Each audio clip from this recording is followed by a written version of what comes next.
Good morning, सुप्रभात सभी को।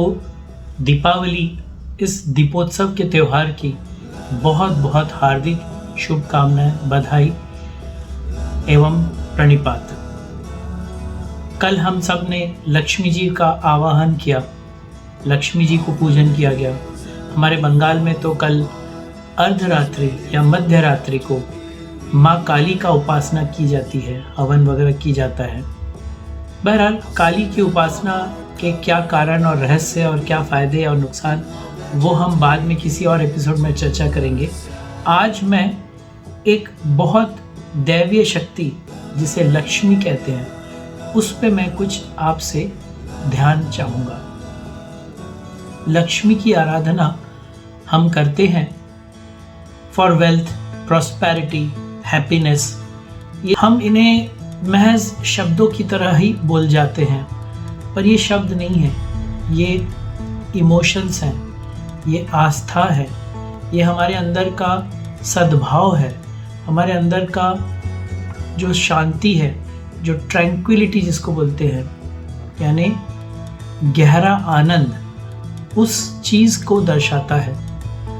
दरअसल WHO का जो हेल्थ से रिलेटेड जो डेफिनेशन है, हेल्थ यानी स्वास्थ्य क्या होता है, वो ये बोलता है कि health is the state of perfect wellbeing, not just physical but also psychological, social and mental wellbeing. तो ये साइकोसोशल वेलबींग की बात WHO ने क्यों कहा?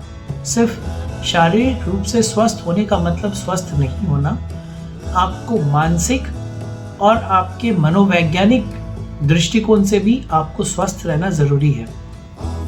और इसे ही हमारे वेद मंत्रों में, हमारे पुराणों में लक्ष्मी कहा गया है। हमारे जो 3 देव होते हैं, मैं महादेव और विष्णु और ब्रह्मा जी की बात नहीं कर रहा हूँ। हमारे जो 3 हर पूजा में जिनकी पूजन आवश्यक है, उनके बिना काम नहीं हो सकता। एक तो होते हैं गौरी गणेश और तीसरे होते हैं लक्ष्मी जी। तो इनमें से जो लक्ष्मी जी है, ये दरअसल हमारी ज़िंदगी का एक अभिन्न अंग है। ये रहने से ही हमारा जीवन बहुत आगे सक्षम और सफल बन जाता है।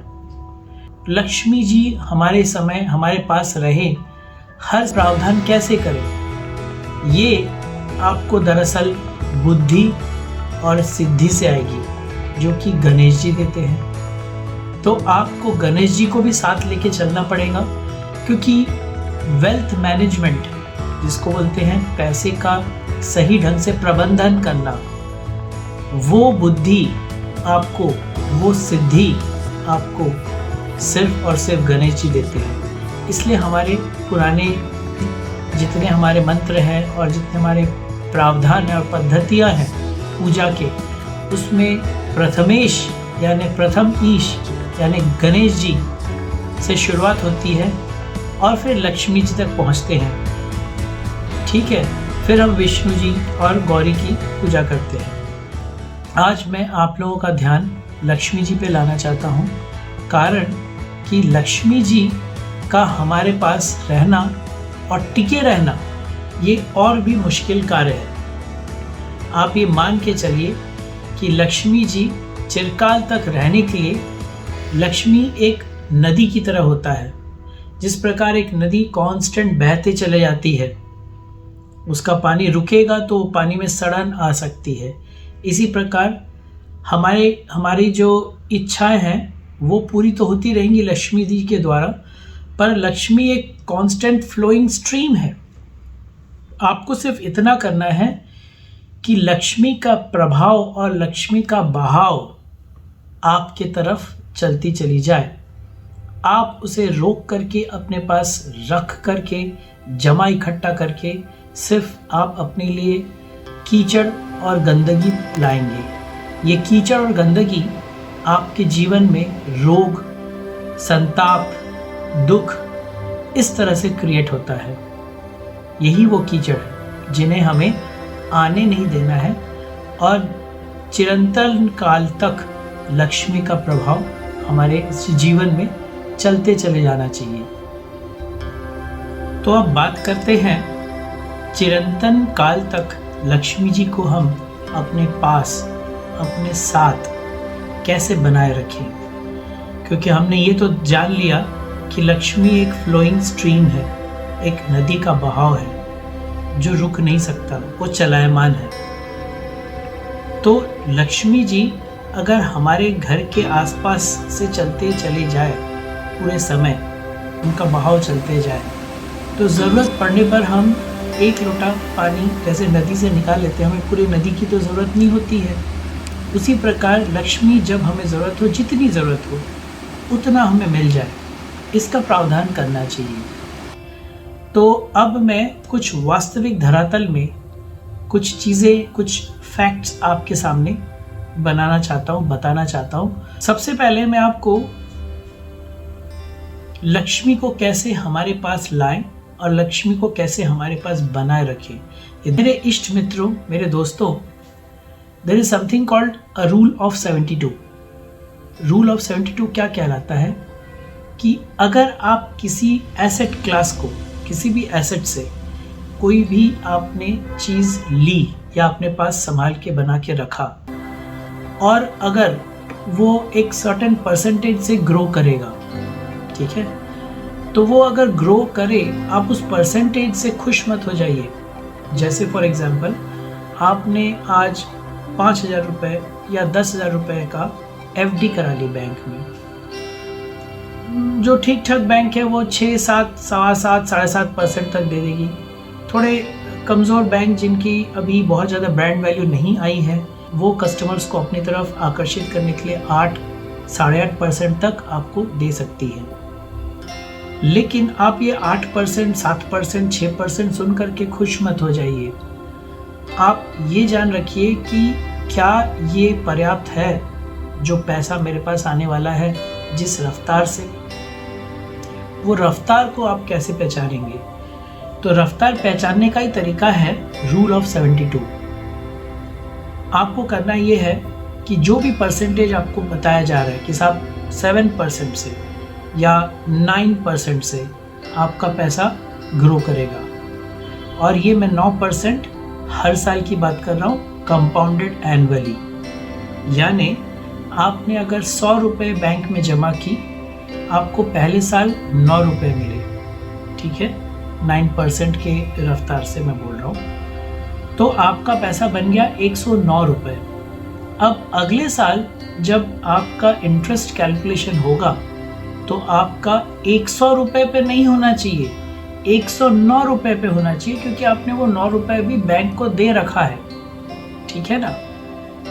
इस 109 रुपये का 9% होना चाहिए, न कि 100 रुपये। लेकिन विडंबना देखिए कि बैंक जब हमें 100 रुपये हमसे लेकर के FD कराती है, तो हर साल जितने सालों तक आप उसको FD में रखते हो, वो इनिशियल अमाउंट यानी 100 रुपये पे इंटरेस्ट कैलकुलेट करती है, वो बढ़े हुए अमाउंट पे इंटरेस्ट नहीं कैलकुलेट करती है। बैंक कहती है कि आपको इंटरेस्ट चाहिए, आप वापस ले लो, इंटरेस्ट हम आपको दे देंगे हर साल, हर महीने, हमें इंटरेस्ट से कोई मतलब नहीं, लेकिन हम आपको 100 रुपये पे कैलकुलेट करेंगे। क्यों भाई? लेकिन यही बैंक जब हमें 100 रुपये उधार देती है ना, तो हमारा जो, अगर मान लीजिए 100 रुपये का उधार था, हमने लोन लिया और उसमें से 10 रुपये हमको इस महीने जमा करना था, हमने 10 रुपये जमा नहीं किया, तो बैंक 10 रुपये जो जमा नहीं किया उसको तो गिनेगी, उसके साथ साथ जो इंटरेस्ट अमाउंट था उसको भी तो जोड़ करके,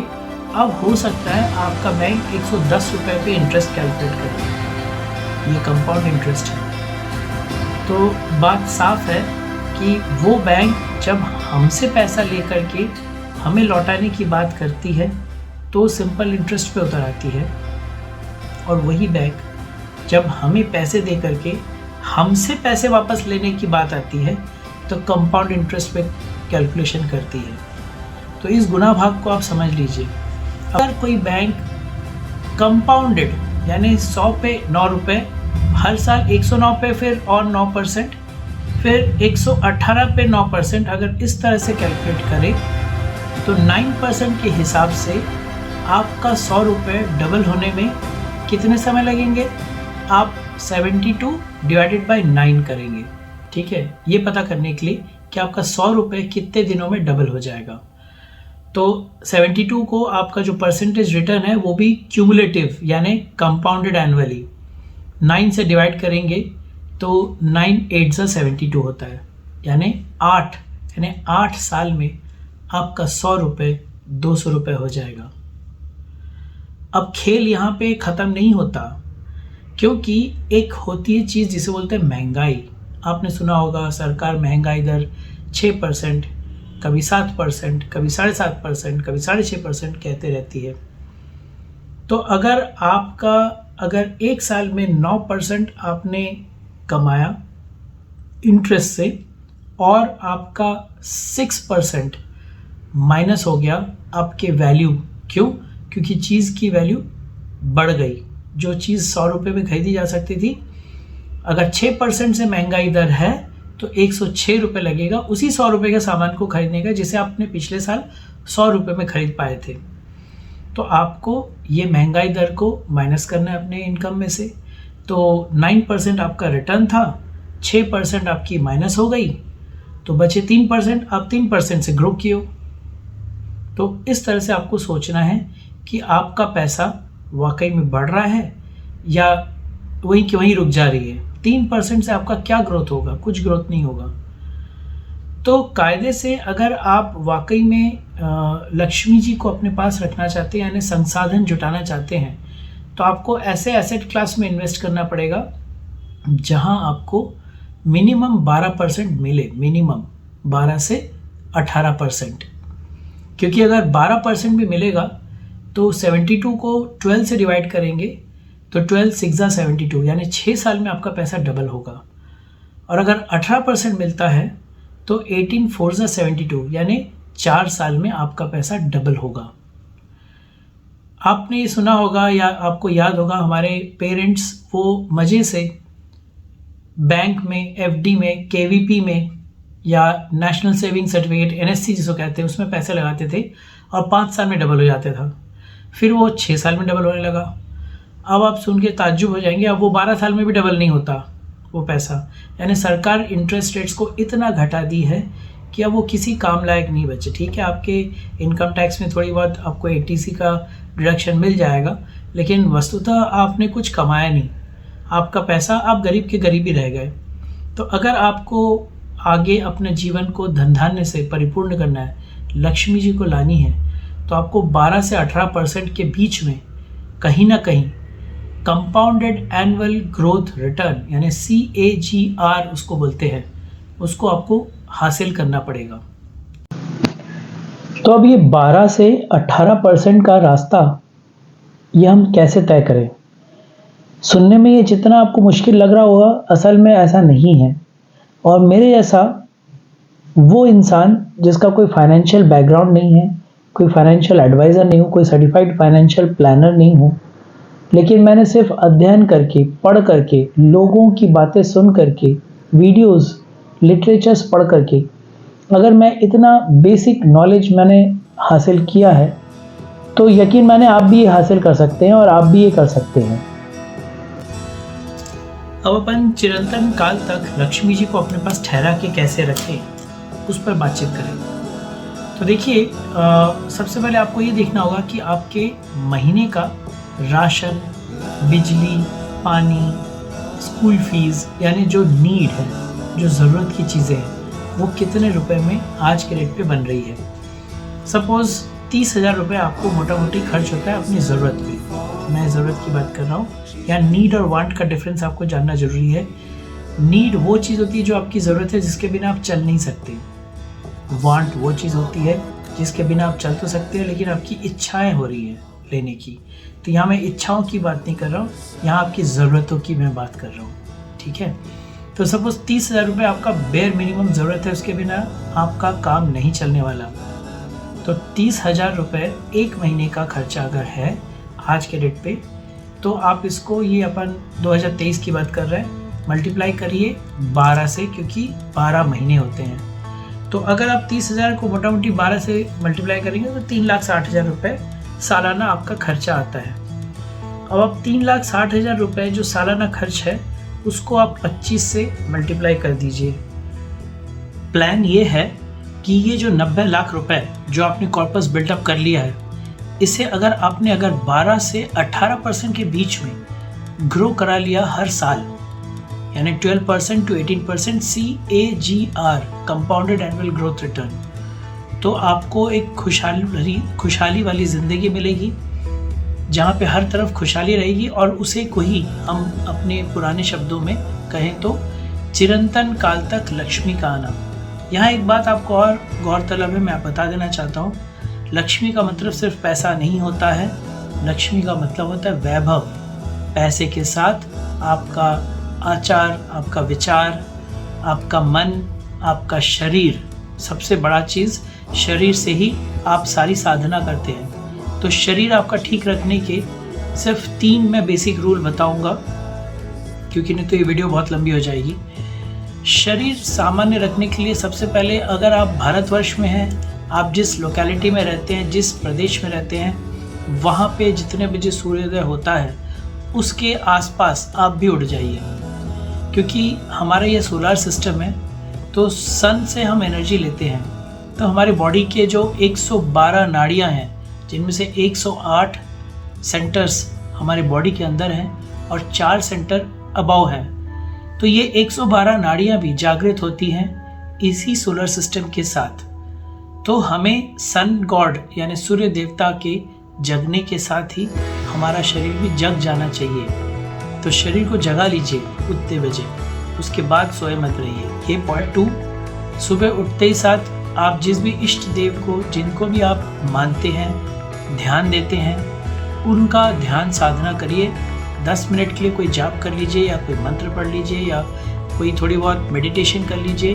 मन को एकाग्रचित कर लीजिए। वो समय सबसे बेस्ट समय होता है अपने मन को एकाग्रचित करने का। उससे आपकी कंसंट्रेशन पावर बढ़ेगी। आपके किसी भी पॉइंट पे, किसी भी चीज़ पे आप सोच पाने की क्षमता और सही सॉल्यूशन ढूंढने की क्षमता आपकी विकसित होती चली जाएगी। तीसरा, आप थोड़ा सा वॉकिंग कर ले, कम से कम 1 घंटा।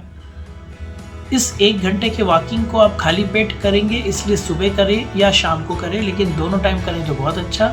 और मिनिमम 1 घंटे से पहले रुके नहीं। और आपको दौड़ने भागने नहीं बोल रहा हूँ, मैं आपको आराम से वॉकिंग करने बोल रहा हूँ।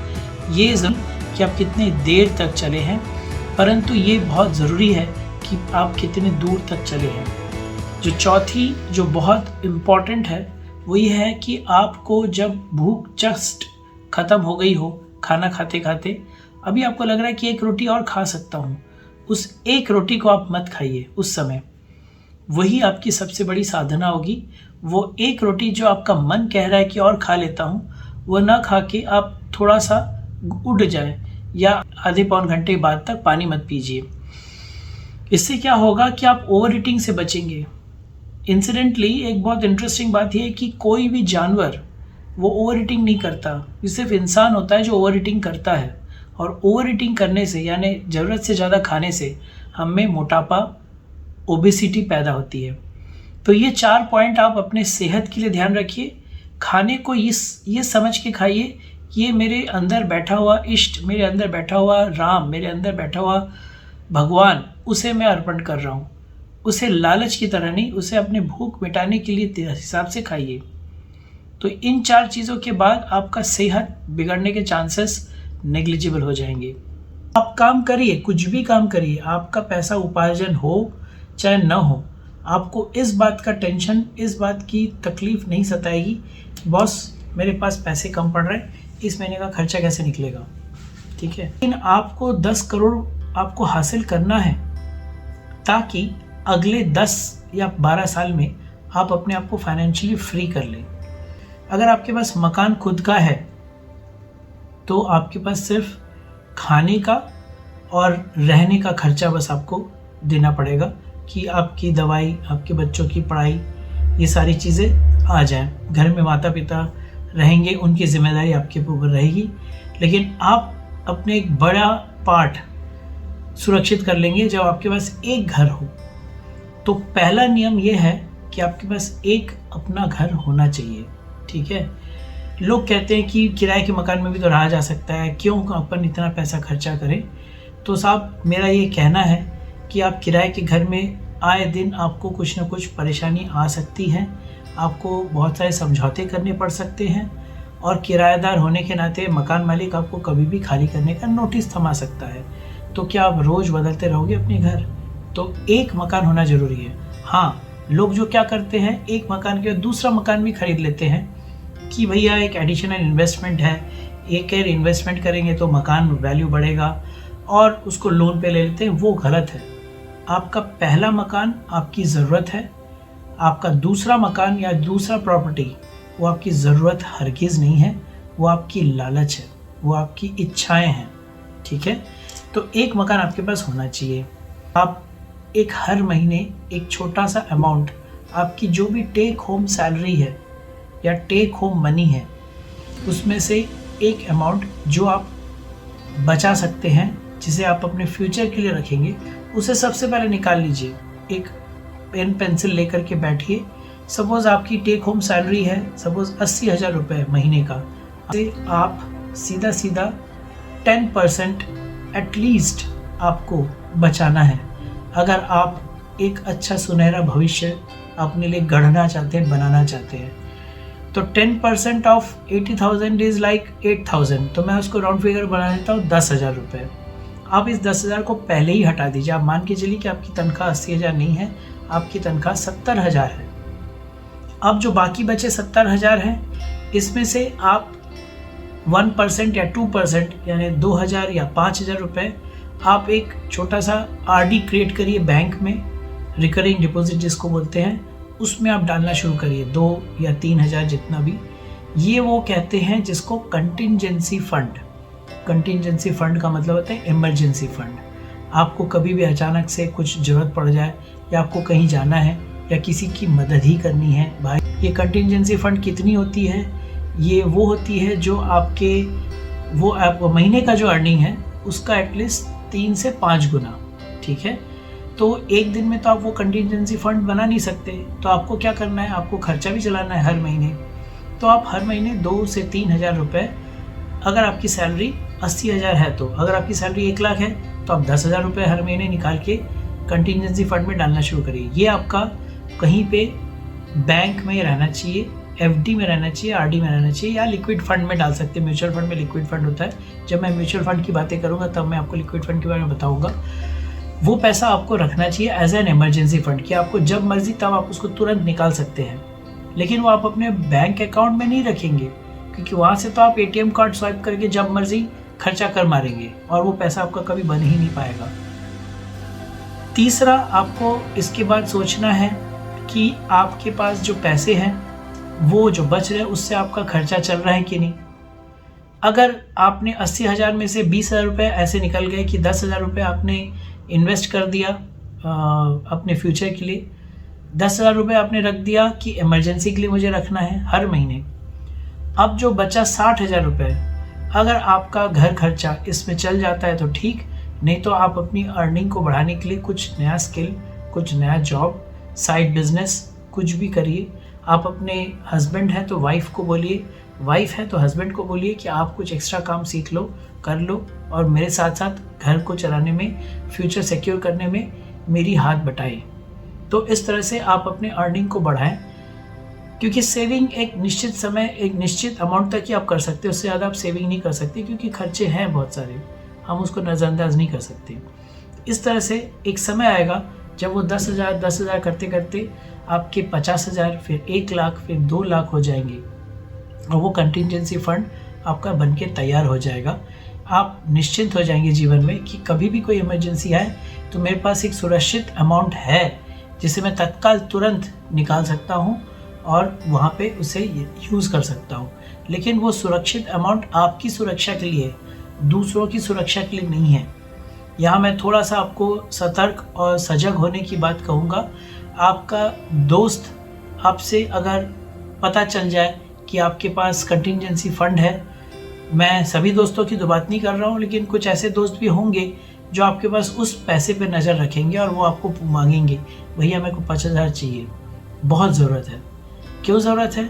उसे हो सकता है एप्पल फ़ोन ख़रीदना हो, उसकी ज़रूरत, अगर उसकी बीमारी है, कोई ज़रूरत है, कोई तकलीफ़ है, तो ज़रूरत समझी जा सकती है। लेकिन वो अगर आपके पैसे से लेकर के वो एक लग्जरी का चीज़ खरीद रहा है, तो आपका पैसा गया, क्योंकि वो हो सकता है उस पैसे को लौटाने में वो 6 महीने 8 महीने का समय ले ले, या लौटाए भी ना, तो आपका तो कंटिजेंसी फंड गया। तो कभी भी किसी की मदद करते वक्त आप अपने जो घर खर्च के लिए जो पैसे रखे हैं, वो जो 60,000 है, उसमें से आप गिनिए कि आपके पास कितने पैसे हैं। आप उस 10,000 को जैसे इन्वेस्ट कर दिए, या जो 10,000 जो आपने कंटिजेंसी फंड के लिए बना के रखा है, उसे मत गिनिए। ये गलती करेंगे तो आप पछताएंगे और दोस्ती भी जाएगी हाथ से। आप अपने दोस्त को बता दीजिए, बॉस मेरे पास इतने ही पैसे हैं, मैं तुम्हारी इतनी मदद कर सकता हूँ कि मैं खर्चे करने के बाद 5-1 हज़ार में अपने खुद के होटलिंग करने या कुछ मज़े करने के लिए या खाना खाने के लिए, बच्चों को घुमाने, पिक्चर दिखाने में रखा था, उसी पैसे को मैं तुम्हें दे रहा हूँ, इससे ज़्यादा मेरे पास है नहीं। और ये अगर बोलेंगे पहली बार में, तो आपकी दोस्ती भी बनी रहेगी, आपका सेहत बना रहेगा, आपका घर बचा रहेगा, आपकी ज़िंदगी सुरक्षित रहेगी। और अब हमें अपना फ्यूचर को सुरक्षित कैसे करना है। तो अगर आप कुछ भी नहीं कर सकते हैं, कुछ भी नहीं समझ पा रहे हैं, हालांकि ऐसा नहीं होता, शुरुआत में आपको सब चीज़ मुश्किल लगेगा, लेकिन इस चैनल के वीडियोस को अगर आप देखते चले जाएंगे, मैं आपको थोड़ा थोड़ा करके इन्वेस्टमेंट की पूरी गाइड मैं आपको समझा दूंगा, जो एक बेसिक हर इंसान को पता होनी चाहिए। इससे कोई मतलब नहीं है कि आपकी तनख्वाह कितनी है, आप 500 रुपये से भी इन्वेस्टमेंट कर सकते हो म्यूचुअल फंड वगैरह में, आप 1000 रुपये से भी कर सकते हो, 100 रुपये से भी कर सकते हो, ठीक है। तो ये मत सोचिए कि मेरी तो तनख्वाह इतनी कम। आप ये नियम ध्यान रखिएगा कि जितना जल्दी आप शुरुआत करेंगे अपने इन्वेस्टमेंट जर्नी को, उतनी जल्दी आप सुरक्षित अपने गंतव्य स्थल पे, अपने लक्ष्य पे आप पहुंच जाएंगे। तो आपको ये investment journey as soon as possible शुरू करनी चाहिए, और कितने भी अमाउंट से कर सकते हैं, छोटे से छोटा अमाउंट से कर सकते हैं। मैंने कहा 100 रुपये, 500 रुपये महीने का आप कर सकते हैं। तो सबसे आसान तरीका ये है, आपको कोई भी म्यूचुअल फंड या यूनिट्स जब आप खरीदते हो, तो एक ब्रोकरेज हाउस होता है या एक ब्रोकरेज फीस पे करनी पड़ती है। तो आपको इंडेक्स फंड में लगाना है। इंडेक्स फंड वो होता है जो इंडेक्स पे लगाता है। अब इंडेक्स क्या होती है, हमारे यहाँ पे आपने सुना होगा कि 2 मेजर शेयर मार्केट है, हालांकि शेयर मार्केट बहुत सारे हैं, लेकिन 2 मेजर एक्सचेंज उनको कहते हैं। एक होता है नेशनल स्टॉक एक्सचेंज, जिसको शॉर्ट फॉर्म में उसके इंडेक्स को अपन निफ्टी कहते हैं।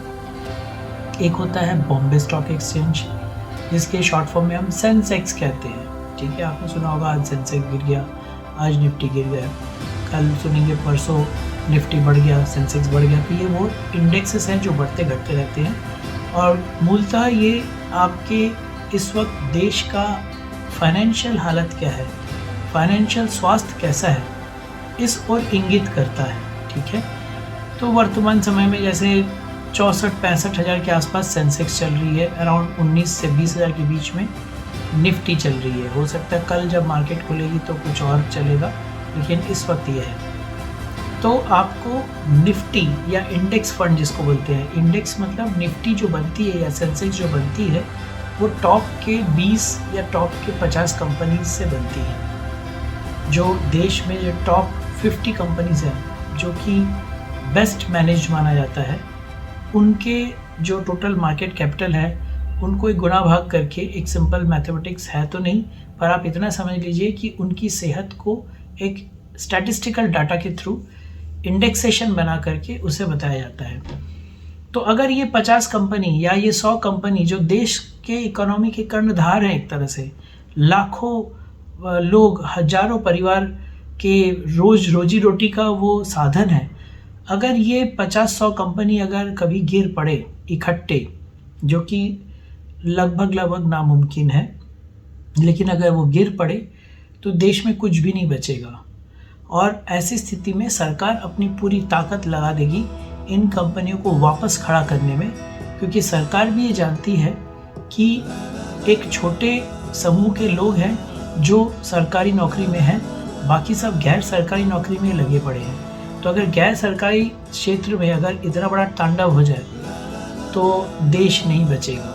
तो भारत देश अभी काफ़ी सुरक्षित है। आपने सुना होगा हमारी इकोनॉमी काफ़ी मजबूत है इस वक्त। इतना कोरोना और यूक्रेन वार और जियोपॉलिटिकल दुनिया में इतनी सब कुछ होने के बावजूद भी हम इतने सुरक्षित और महफूज हैं क्योंकि हमारी इकोनॉमी मजबूत है। ठीक है, तो आपको ये जानना है कि इन 50 कंपनियों में पैसा लगाने पे आपका पैसा सुरक्षित रहेगा म्यूचुअल फंड के ज़रिए से। उसके लिए आपको कोई स्टॉक ब्रोकर ऐप या कोई भी ब्रोकरेज हाउस में जाने की ज़रूरत नहीं है। आपके पास इंटरनेट बैंकिंग होनी चाहिए। जिस भी बैंक में आपका खाता है उस इंटरनेट बैंकिंग से आप सीधा इंडेक्स फ़ंड खरीद सकते हैं हर महीने। इंडेक्स के यूनिट्स होते हैं छोटे छोटे, उनको म्यूचुअल फंड यूनिट्स ही बोलते हैं।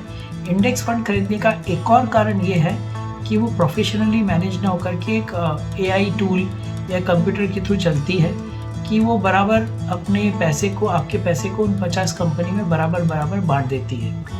अगर आपने 100 रुपये भी लगाया ना, तो 100 रुपये के जितने पैसे बनते हैं उस 50 कंपनियों में, वो निफ्टी 50 या निफ्टी 20 बोलते हैं, उनमें लग जाती है। निफ्टी 20 यानी टॉप के 20 कंपनी, और अच्छा निफ्टी 100 यानी टॉप के 100 कंपनी, थोड़ा डाइवर्सिफाइड है। तो आप जितने बड़े समूह में जाएंगे आप सुरक्षित होते चले जाएंगे। यानी Nifty 100 is technically statistically more safer than Nifty 20।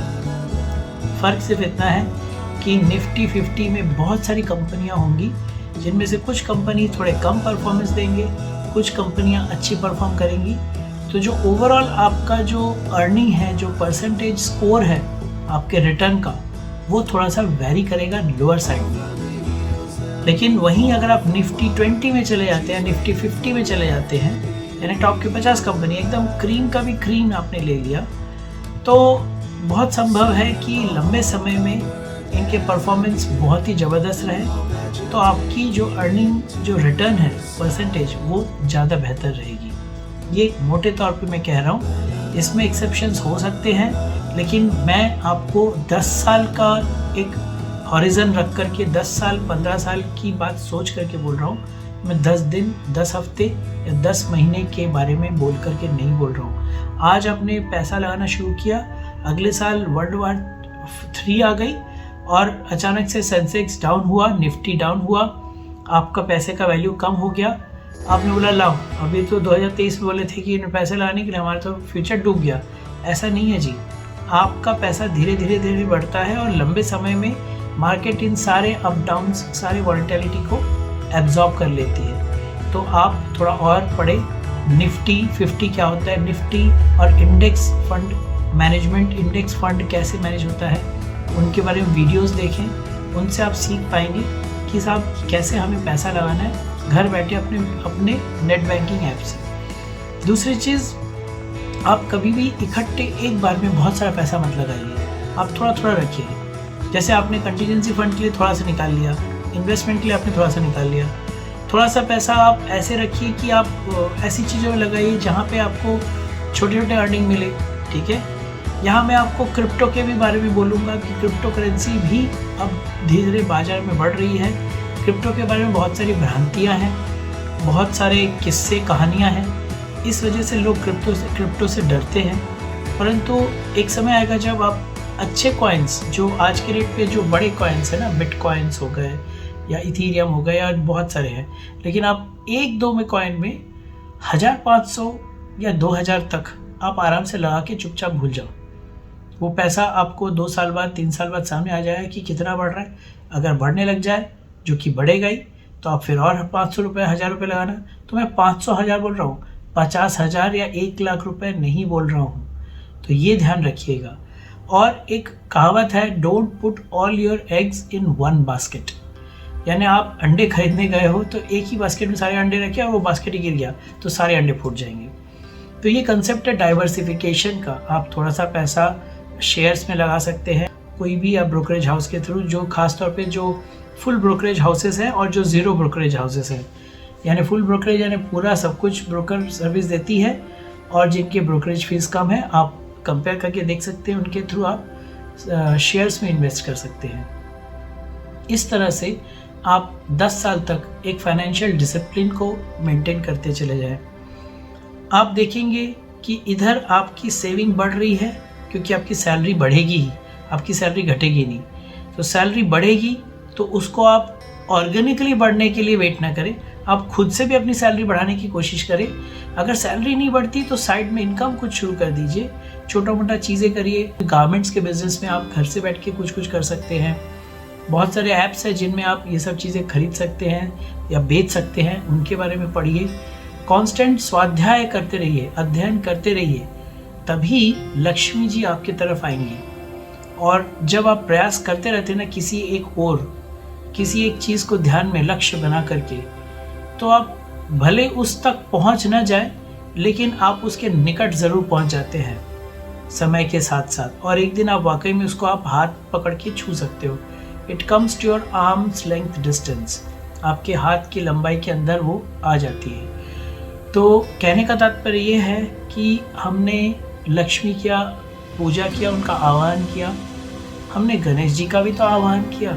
तो गणेश जी को इस्तेमाल करिए लक्ष्मी जी को अपने पास रखने, प्रबंधन करने में, और इस तरह से लक्ष्मी और गणेश तत्व से अपने जीवन को सकुशल, समृद्धि, सिद्धि सब प्राप्त करें। यही मेरी मनोकामना है। आज के लिए मैं बस इतना ही बोलूँगा। अगले एपिसोड्स में मैं आपको एक एक एसेट क्लास के बारे में बताऊँगा, जिसके बारे में मैं जानता हूँ, जितना मैं जानता हूँ, मैं जो प्रासंगिक है, जो मैंने करके खुद देखा है, तभी मैं आपसे वो शेयर कर रहा हूँ।